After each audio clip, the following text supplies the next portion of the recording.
Hi friends, good afternoon all of you.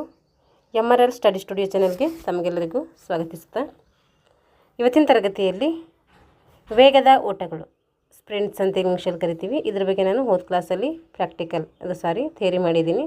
ಇವಾಗ ಅದ್ರ ಬಗ್ಗೆ ಪ್ರಾಕ್ಟಿಕಲ್ ನೋಡೋಣ. ಯಾರೆಲ್ಲ ದೈಹಿಕ ಶಿಕ್ಷಕರ ನೇಮಕಾತಿಗೆ ಪೂರ್ವಸಿದ್ಧತೆ ಮಾಡ್ಕೊತಿದ್ರೆ ಅವರು ಈ ತರಗತಿಯನ್ನು ಯೂಸ್ ಮಾಡ್ಕೊಳ್ಳಿ ಅಂತ ಹೇಳ್ತಾ ಇವತ್ತಿನ ತರಗತಿಯನ್ನು ಪ್ರಾರಂಭಿಸೋಣ. ವೇಗದ ಓಟಗಳಲ್ಲಿ ಓಟದ ಪ್ರಾರಂಭ ಹೇಗೆ ಮಾಡ್ತೀವಿ, ಓಟದ ಮುಕ್ತಾಯ ಹೇಗೆ ಮಾಡ್ತೀವಿ, ಓಟದ ಪ್ರಾರಂಭ ಮಾಡಬೇಕಾದ್ರೆ ಕ್ರೌಚ್ ವಿಧಾನ ಹೇಗೆ ಬಳಸ್ಕೋಬೇಕು, ಓಟದ ಮುಕ್ತಾಯ ಮಾಡಬೇಕಾದ್ರೆ ರನ್ ಥ್ರೋ ತಂತ್ರ, ಡ್ರಾಪ್ ಫಿನಿಶ್ ತಂತ್ರ, ಶೋಲ್ಡರ್ ಶ್ರಗ್ಗಿಂಗ್ ತಂತ್ರ ಇವೆಲ್ಲ ಯಾವ ರೀತಿ ಬಳಸ್ಕೊಳ್ಬೇಕು ಅಂಥೇಳಿ ಈ ಒಂದು ಲೆಸನ್ನಲ್ಲಿ ನಾವು ಸಂಕ್ಷಿಪ್ತವಾಗಿ ತಿಳ್ಕೊತೀವಿ. ಹೀಗೆ ವೇಗದ ಓಟಗಳು ಯಾವ್ಯಾವು ಅಂಥೇಳಿ ನೋಡಿರಿ.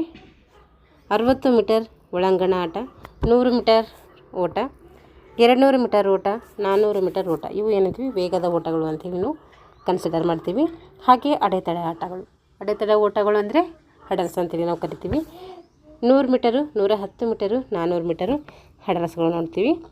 ವೇಗದ ಓಟದ ಸ್ಪರ್ಧೆಗಳು ಓಟಗಾರನ ವೇಗ ಸಾಮರ್ಥ್ಯವನ್ನು ಅಳೆಯುವಂಥ ಒಂದು ಸ್ಪರ್ಧೆಗಳಾಗಿರ್ತವೆ. ವೇಗದ ಓಟಗಳಂದ್ರೆ ಓಟಗಾರನ ವೇಗವನ್ನು ಅಳೆಯುವಂಥ ಒಂದು ಕ್ರೀಡೆಗಳಾಗಿರ್ತವೆ.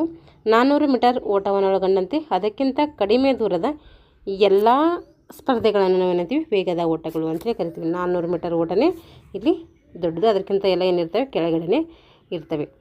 ಅದಕ್ಕಿಂತ ನಂತರ 400 ಮೀಟರ್ ಒಳಗಡೆ ಇರುವಂತಹ ಎಲ್ಲ ಓಟಗಳಿಗೆ ಏನಂತೀವಿ ನಾವು ವೇಗದ ಓಟಗಳು ಅಂತೀವಿ ಕರಿತೀವಿ.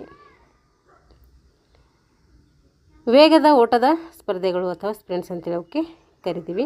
ಈಗ ಸಾಮಾನ್ಯ ಉಪಾಧೀಕರಣ ವ್ಯಾಯಾಮಗಳು, ವೇಗದ ಓಟ ಮಾಡಬೇಕಾದ್ರೆ ಯಾವ್ಯಾವ ವ್ಯಾಯಾಮಗಳು ಮಾಡಬೇಕು ಅಂತೇಳಿ ನೋಡಿರಿ. ಟ್ರ್ಯಾಕ್ನ ಸುತ್ತಲೂ ಸರಳವಾಗಿ ಓಡುವುದರಿಂದ ಅಥವಾ ಜಾಗಿಂಗ್ ಸಾಮಾನ್ಯ ಉಪಾಧೀಕರಣ ಏನಾಗ್ತದೆ ಇಲ್ಲಿ ಪ್ರಾರಂಭ ಆಗ್ತೈತೆ. ನಂತರ 3 ರಿಂದ 4 ನಿಮಿಷಗಳವರೆಗೆ ಏನು ಮಾಡಬೇಕು, ದೇಹವನ್ನು ಸಡಿಲಗೊಳಿಸ್ಕೋಬೇಕು. ಮತ್ತು ಸ್ಟ್ರೆಚಿಂಗ್ ಅಂದರೆ ಚಾಚುವ ವ್ಯಾಯಾಮಗಳಿಂದ ದೇಹವನ್ನು ಏನು ಮಾಡಬೇಕು, ಕಾವೇರಿಸ್ಕೋಬೇಕು, ಬಾಡಿ ಹೀಟ್ ಮಾಡ್ಕೋಬೇಕು.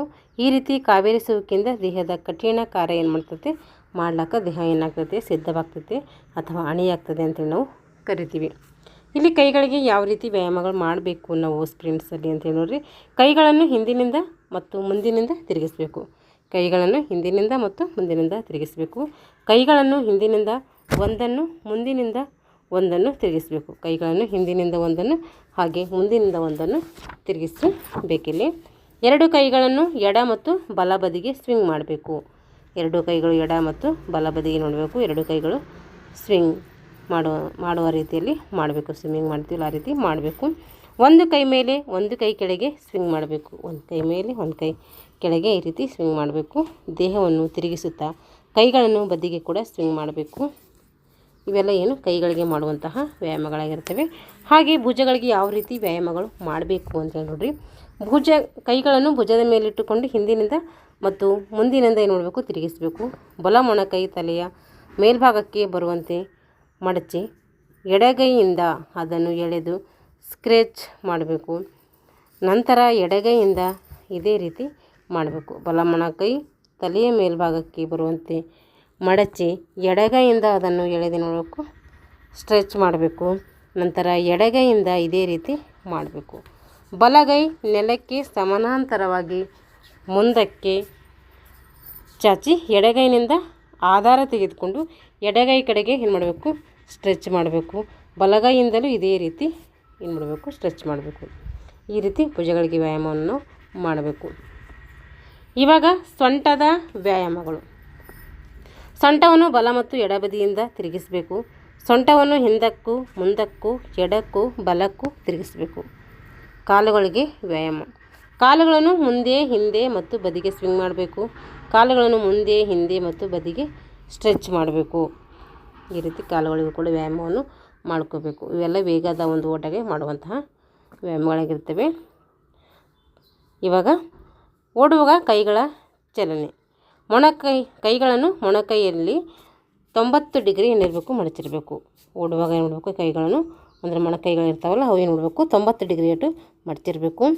ಕೈಗಳು ಬೆರಳುಗಳ ಭುಜದ ಮಟ್ಟಕ್ಕೆ ಬರುವವರೆಗೂ ಮೊಣಕೈಯನ್ನು ಮುಂದೆ ಚಲಿಸಬೇಕು ಮತ್ತು ಬೆರಳುಗಳು ತಗಲುವರೆಗೂ ಕೂಡ ಮೊಣಕೈಯನ್ನು ಹಿಂದೆ ತರಬೇಕು. ಓಟಗಾರನ ಚಲನೆಯಲ್ಲಿ ಆತನ ಕೈ ಕಾಲುಗಳು ಓಡುವ ದಿಕ್ಕಿನಲ್ಲಿಯೇ ಹಿಂದೆ ಮುಂದೆ ಏನು ಮಾಡಬೇಕು, ಚಲಿಸಬೇಕು. ಕೈಗಳನ್ನು ಸಡಿಲವಾಗಿ ಹಿಡಿದಿಡಬೇಕು. ಬೆರಳುಗಳನ್ನು ಮಡಚದಿದ್ದರೂ ಮುಷ್ಟಿಯು ಗಟ್ಟಿಯಾಗಿರದಂತೆ ಏನು ಮಾಡಬೇಕಿಲ್ಲಿ ನೋಡ್ಕೊಳ್ಬೇಕು. ಈ ರೀತಿ ಓಡುವಾಗ ಕೈಗಳ ಚಲನೆ ನಮಗೆ ಇರಬೇಕು. ಈಗ ಓಡುವಾಗ ಕಾಲುಗಳ ಚಲನೆ ಯಾವ ರೀತಿ ಇರಬೇಕು ಅಂಥೇಳಿ, ಓಟಗಾರನ ಪಾದಗಳು ಓಡುತ್ತಿರುವ ದಿಕ್ಕಿನಲ್ಲಿಯೇ ನೇರವಾಗಿ ಮುಂದಕ್ಕೆ ಚಲಿಸಬೇಕು. ಮೊಣಕಾಲುಗಳು ನೇರವಾಗಿ ಓಡುವ ದಿಕ್ಕಿನಲ್ಲಿಯೇ ಚಲಿಸಬೇಕು. ಓಡುವಾಗ ಮುಂಗಾಲಿನಲ್ಲಿಯೇ ನೆಲವನ್ನು ಸ್ಪರ್ಶಿಸಿ ಹೆಜ್ಜೆಗಳನ್ನಿಡಬೇಕು. ಪಾದದ ಹಿಮ್ಮಡಿಯಿಂದ ಅಲ್ಲ. ಇದು ಮುಂಗಾಲಿನಲ್ಲಿ ಓಡುವುದರಿಂದ ನೆಲದ ಮೇಲಿನ ಸಮಯ ಏನು ಮಾಡ್ತೀವಿ, ಕಡಿತಗೊಳಿಸ್ತೀವಿ. ಓಟದ ವೇಗವನ್ನು ಕೂಡ ಇಲ್ಲಿ ಹೆಚ್ಚಿಸ್ತೀವಿ. ಈ ರೀತಿ ಕಾಲುಗಳ ಚಲನೆ ಇರಬೇಕು. ಓಡುವಾಗ ದೇಹದ ಸ್ಥಿತಿ ಹೆಂಗಿರಬೇಕು ಅಂತೇಳಿ ನೋಡ್ರಿ. ಓಟಗಾರನು ಓಡುವಾಗ ದೇಹವು ಸುಮಾರು 15 ಡಿಗ್ರಿಯಿಂದ 20 ಡಿಗ್ರಿವರೆಗೆ ಮುಂದಕ್ಕೆ ಬಾಗಿರಬೇಕು. ದೇಹದ ಸಮತೋಲನ ಕಾಪಾಡಿಕೊಳ್ಬೇಕು. ಓಟಗಾರನು ತಲೆ ಮತ್ತು ಕುತ್ತಿಗೆಯನ್ನು ಸೊಂಟದ ನೇರದಲ್ಲಿಯೇ ಹಿಡಿದಿಡಬೇಕು.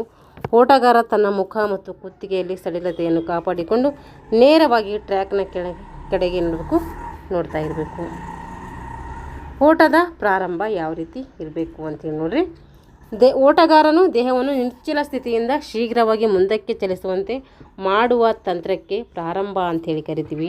ಹೆಚ್ಚಾಗಿ ಈ ಓಟಕ್ಕೆ ಕ್ರೌಚ್ ಪ್ರಾರಂಭವನ್ನೇ ನಾವು ಬಳಸ್ತೀವಿ. ಹಾಗಾದರೆ ಕ್ರೌಚ್ ಪ್ರಾರಂಭ ಸ್ಥಿತಿ ಹೇಗಿರ್ತದ ಅಂತೇಳಿ ನೋಡ್ರಿ. ಓಟಗಾರನು ತನ್ನ ಬಲ ಅಥವಾ ಎಡ ಮೊಣಕಾಲನ್ನು ನೆಲದ ಮೇಲೆ ಊರಿ ಕೈಗಳನ್ನು ನೆಲದ ಮೇಲೆ ತನ್ನ ಪಕ್ಕಕ್ಕೆ ಕಪ್ಪು ಆಕಾರದಲ್ಲಿ ಇಡಬೇಕು. ಆಗ ಭುಜದ ಭಾಗ, ಸೊಂಟದ ಭಾಗ ಏನಿರಬೇಕು, 90 ಡಿಗ್ರಿ ಇರಬೇಕು. ಈ ಸ್ಥಿತಿಯಲ್ಲಿ 3 ಬಿಂದುಗಳನ್ನು ಹೊಂದಿರ್ತೈತೆ. ಈ ನೀವು ಕ್ರೌಚ್ ಮಾಡುವಂಥ ವಿಧಾನದಲ್ಲಿ 3 ಬಿಂದುಗಳನ್ನು ಹೊಂದಿರ್ತೈತೆ. ಅವುಗಳು ಎಲ್ಲಿರಬೇಕೆಂದರೆ ಕೈಗಳಿರುವಲ್ಲಿ ಒಂದು ಬಿಂದು ಇರಬೇಕು, ಮೊಣಕಾಲುಗಳು ಇರುವಲ್ಲಿ ಇನ್ನೊಂದು ಬಿಂದು ಇರಬೇಕು, ತುದಿಗಾಲುಗಳಲ್ಲಿ ಮತ್ತೊಂದು ಬಿಂದು ಗುರುತಿಸಬೇಕು. ಓಟಗಾರನು ತನ್ನ ಹಿಂದಿನ ಕಾಲನ್ನು ಏನು ಮಾಡಬೇಕು, ಬದಿಗಾಲಿನ ಬಿಂದುವಿನಿಂದ ಮುಂದಿನ ಕಾಲನ್ನು ಏನು ಮಾಡಬೇಕು, ಮೊಣಕಾಲಿನ ಬಿಂದುವಿನಲ್ಲಿ ಮತ್ತು ಕೈಗಳಿರುವ ಬಿಂದುವಿನಲ್ಲಿ ಇಟ್ಟು ಪ್ರಾರಂಭ ಸ್ಥಿತಿಯನ್ನು ತೆಗೆದುಕೊಳ್ಬೇಕು. ಈ ರೀತಿ ಕೇಳಲ್ಲ ನಮಗೆ ಎಕ್ಸಾಮಲ್ಲಿ. ನಾವು ಪ್ರಾಕ್ಟಿಕಲ್ ಮಾಡಿಸ್ಬೇಕು, ಮಕ್ಕಳಿಗೆ ಆಡಿಸ್ಬೇಕಾದ್ರೆ ಈ ರೀತಿ ನಾವು ಮಾಡಿಸ್ಬೇಕು. ಇದಕ್ಕೆ ಏನಂತೀವಿ, ಪ್ರಾರಂಭದ ಕ್ರೌಚ್ ಅಂಥೇಳಿ ಕರಿತೀವಿ. ಈ ರೀತಿ ಏನಿರೋದಕ್ಕೆ ಸ್ಟಾರ್ಟಿಂಗ್ ಬ್ಲಾಕ್ ಅಂಥೇಳಿ ಕರಿತೀವಿ. ಇದು ಪೊಸಿಷನ್ ನಾವು ತೆಗೆದುಕೊಂಡು ಆಟನ ಆಡಬೇಕು. ಇದಕ್ಕೆ ಪ್ರಾರಂಭಿಕ ಬ್ಲಾಕ್ ಅಥವಾ ಸ್ಟಾರ್ಟಿಂಗ್ ಬ್ಲಾಕ್ ಅಂತೇಳಿ ಕರಿತೀವಿ. ಓಟಗಾರನು ತಮ್ಮದೇ ಆದ ಪ್ರಾರಂಭದ ಬ್ಲಾಕ್ಗಳನ್ನಿಲ್ಲಿ ಬಳಸ್ತಾರೆ. ಅದು ವೈಯಕ್ತಿಕ ಇಚ್ಛೆ ಆಗಿರ್ತೈತಿ, ಬಳಸ್ಬೋದು ಬಿಡ್ಬೋದು, ಅವರು ವೈಯಕ್ತಿಕವಾಗಿ ಇದು ಬಿಟ್ಟಿರ್ತಾರೆ. ಅದನ್ನು ಹಿಂದಕ್ಕೆ ತಳ್ಳಿ ಪ್ರಾರಂಭ ತೆಗೆದುಕೊಳ್ಳುವುದರಿಂದ ಏನಾಗ್ತದೆ, ಇದು ಬಳಸೋದ್ರಿಂದ ನಮ್ಮ ವೇಗ ಏನಾಗ್ತೈತಿ, ಹೆಚ್ಚಾಗ್ತೈತಿ ಅಂತ ಅರ್ಥ. ಫೋರ್ಸ್ ಹೆಚ್ಚಾಗ್ತೈತಿ ಇಲ್ಲಿ, ಅದಕ್ಕೋಸ್ಕರ ಅವು ಬಳಸ್ತಾರೆ. ಆನ್ ಯುವರ್ ಮಾರ್ಕ್ ಅಥವಾ ಕ್ರೌಚ್ ಪ್ರಾರಂಭ. ಇದು ನೋಡಿರಿ, ಇದು ಕ್ರೌಚ್ ಪ್ರಾರಂಭ ಅಂತ ಹೇಳ್ತೀವಿ ನಾವು. ಓಟಗಾರನು ತನ್ನ ದೇಹದ ಭಾರವನ್ನು ನೆಲದ ಮೇಲೆ ಇರುವ ಕೈಗಳನ್ನು ಹಾಗೂ ಮೊಣಕಾಲಿನ ಮೇಲೆ ಏನು ಮಾಡಬೇಕು, ಸಮನಾಗಿ ಹಾಕಿ ಕುಳಿತಿರಬೇಕು. ಕೈಗಳನ್ನು ಭುಜಕ್ಕೆ ಸಮಾನಾಂತರವಾಗಿ ಇಟ್ಟುಕೊಂಡು ಬೆರಳುಗಳನ್ನು ಹೊರಭಾಗದಲ್ಲಿ ಚಾಚಿ ಹೆಬ್ಬೆರಳುಗಳು ಒಳಗಡೆ ಬರುವ ಹಾಗೆ ಸೇತುವೆಯ ಆಕಾರ ಇಟ್ಟಿರಬೇಕು.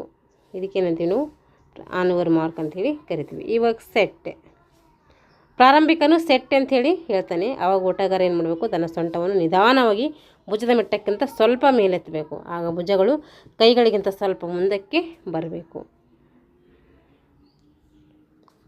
ಓಟಗಾರನು ತಲೆಯ ಕೆಳಮುಖವಾಗಿದ್ದು ದೃಷ್ಟಿಯು ಟ್ರ್ಯಾಕ್ನ ಕಡೆಗೆ ನೋಡ್ತಾ ಇರಬೇಕು. ಗೋ ಅಥವಾ ಗನ್ ಶಾಟ್.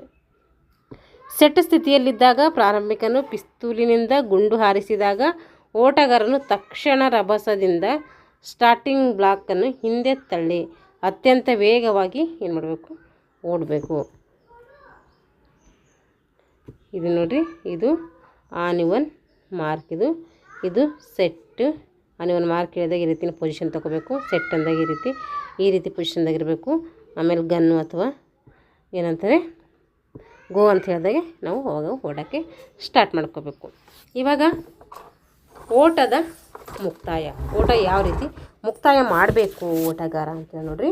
ವೇಗದ ಓಟಗಳಲ್ಲಿ ಓಟದಷ್ಟೇ ಮುಕ್ತಾಯ ಕೂಡ ಆಗಿರುತ್ತೆ. ಹೆಂಗೆ ಪ್ರಾರಂಭ ಮಾಡ್ತೀವೋ ಹಾಗೆ ಮುಕ್ತಾಯ ಮಾಡೋದು ಕೂಡ ಒಂದು ಪ್ರಮುಖವಾದಂಥ ತಂತ್ರ ಆಗಿರ್ತೈತಿ. ಅತಿ ಮುಖ್ಯ ವಿಶೇಷವಾಗಿ ವೇಗದ ಓಟಗಳಲ್ಲಿ ಮುಕ್ತಾಯವು ಬಹಳ ಮಹತ್ವವನ್ನು ಇಲ್ಲಿ ಹೊಂದಿದೆ. ಸಾಮಾನ್ಯವಾಗಿ ಓಡುತ್ತಿರುವ ಸ್ಥಿತಿಯಿಂದ ದೇಹದ ಸ್ಥಿತಿಯನ್ನು ಬದಲಾಯಿಸಿ ಇತರರಿಗಿಂತ ಮೊದಲು ಮುಕ್ತಾಯದ ಗೆರೆಯನ್ನು ತಲುಪುವುದು ಇಲ್ಲಿ ಏನಾಗಿರ್ತೈತಿ ಅವಶ್ಯಕವಾಗಿರ್ತೈತಿ. ಮುಕ್ತಾಯದ 3 ರೀತಿಯ ತಂತ್ರಗಳು ಇಲ್ಲಿ. ಒಂದು ರನ್ ಥ್ರೋ ತಂತ್ರ, ಡ್ರಾಪ್ ಫಿನಿಶ್ ತಂತ್ರ, ಶೋಲ್ಡರ್ ಶ್ರಗ್ಗಿಂಗ್ ತಂತ್ರ. ಈಗ ರನ್ ಥ್ರೋ ತಂತ್ರ ಇದು ನೋಡಿರಿ, ಇದು ಅತಿ ಸರಳವಾದಂತಹ ಮತ್ತು ಸಾಮಾನ್ಯವಾಗಿ ಉಪಯೋಗಿಸಲ್ಪಡುವಂತಹ ಮುಕ್ತಾಯದ ತಂತ್ರ ಇದಾಗಿರ್ತೈತಿ.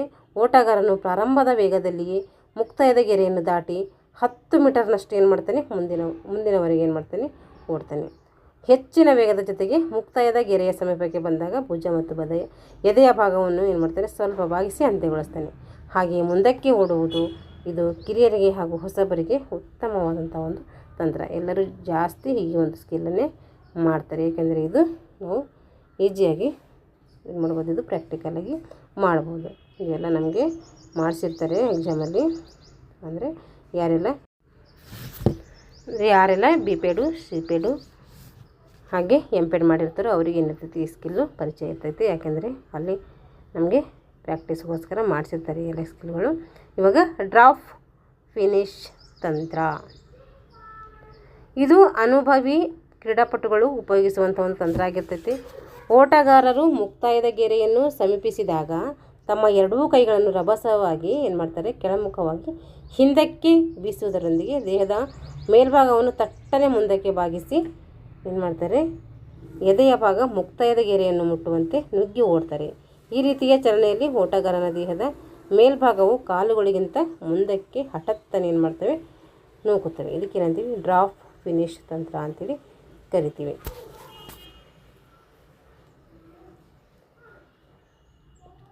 ಈಗ ಶೋಲ್ಡರ್ ಶ್ರಗ್ಗಿಂಗ್ ತಂತ್ರ, ಇದು ಅತಿ ಸರಳವಾದಂತಹ ಮತ್ತು ಎಲ್ಲರೂ ಉಪಯೋಗಿಸಬಹುದಂತಹ ಮತ್ತೊಂದು ಮುಕ್ತಾಯದ ತಂತ್ರ ಆಗಿರ್ತೈತಿ. ಇದು ಓಟದ ಮುಕ್ತಾಯದ ಸಂದರ್ಭದಲ್ಲಿ ಮುಕ್ತಾಯದ ಗೆರೆ ಹತ್ತಿರ ಬಂದಾಗ ತನ್ನ ಭುಜವನ್ನು ಏನು ಮಾಡಬೇಕು, ಮುಂದಕ್ಕೆ ತಳ್ಳುವುದರ ಮೂಲಕ ಓಟವನ್ನು ಏನು ಮಾಡಬೇಕು, ಇಲ್ಲಿ ಮುಕ್ತಾಯಗೊಳಿಸಬೇಕು. ಇದಕ್ಕೇನಂತೀವಿ, ಶೋಲ್ಡರ್ ಶ್ರಗ್ಗಿಂಗ್ ತಂತ್ರ ಅಂಥೇಳಿ ಕರಿತೀವಿ. ಇಲ್ಲಿ ಚಟುವಟಿಕೆ ಇದೆ ನೋಡಿರಿ. ಈ ಮೇಲೆ ಹೇಳಿದ ಓಟದ ಮುಕ್ತಾಯದ ತಂತ್ರವನ್ನು ಸ್ನೇಹಿತರೊಡಗೂಡಿ ರೂಢಿಸಿಕೊಳ್ಳುವಂತೆ ವಿದ್ಯಾರ್ಥಿಗಳಿಗೆ ಸೂಚನೆ. ಇದು 6ನೇ ತರಗತಿ ಮಕ್ಕಳಿಗೆ ಸೂಚನೆ. ಇದು ಇಲ್ಲಿ ಗಮನಿಸಿ, ಇದು ಇಂಪಾರ್ಟೆಂಟ್ ನೋಡಿರಿ. ಓಟಕ್ಕೆ ಸಮರ್ಪಕವಾದಂಥ ಉಡುಗೆ ಇರಬೇಕು. ಸ್ಪೈಕು, ಶಾರ್ಟ್ಸು, ಸ್ಟಾರ್ಟಿಂಗ್ ಬ್ಲಾಕು ಇವೆಲ್ಲ ಉಪಯೋಗಿಸುವುದರಿಂದ ಏನು ಮಾಡ್ತೀವಿ ನಾವು, ವೇಗದ ಗತಿಯನ್ನು ಹೆಚ್ಚು ಮಾಡ್ಕೋಬೋದು. ಇಷ್ಟೇನೈತಂದರೆ ವೇಗದ ಓಟಗಳಿಗೆ ಸಂಬಂಧಪಟ್ಟಂತಹ ಪ್ರಾಕ್ಟಿಕಲ್ ಆಯಿತು.